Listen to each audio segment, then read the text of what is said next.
We have thought about a possible reform that can involve more actors.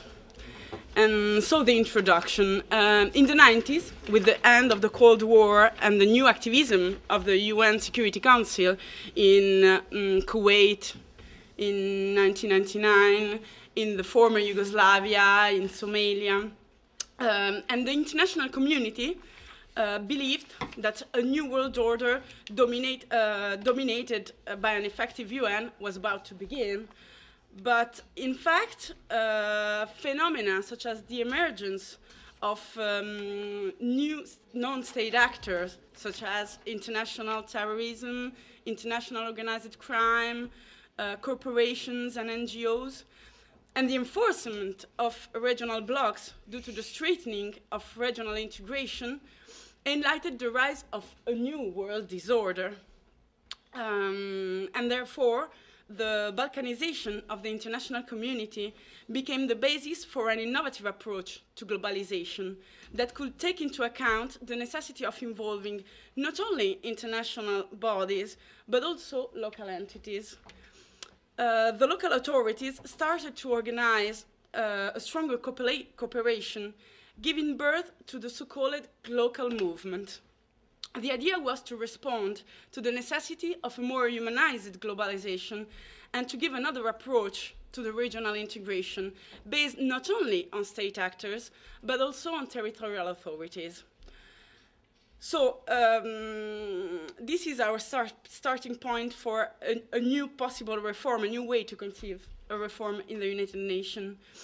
In this new world disorder, the United Nations needs to be reformed. Certainly, the international organization have several problems to solve in order to reestablish its role in the international relations.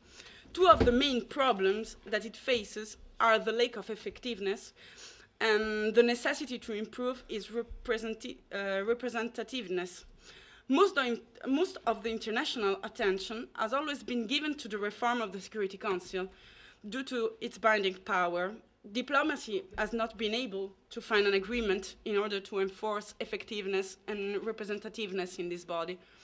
So therefore, a way to reform the UN in this sense could be to integrate the concept of glocalism in the action of the organization. A global approach could enforce the effectiveness thanks to a more specific and appropriate action elaborated not only at an international level, but also at a local level. The UN could easily reach its goal through the participation of local bodies that have a better knowledge of the problem and need of a territory and that could act more effectively on it, given their proximity to the population. Moreover, the global approach could become a feasible way of increasing the representativeness in the UN via the participation of local authorities in order to enforce the bottom-up participation that could help the rapprochement between the UN and the populations and could improve the legitimacy of the UN action. So our project is to conjugate the concept of globalism with the universalism of the UN.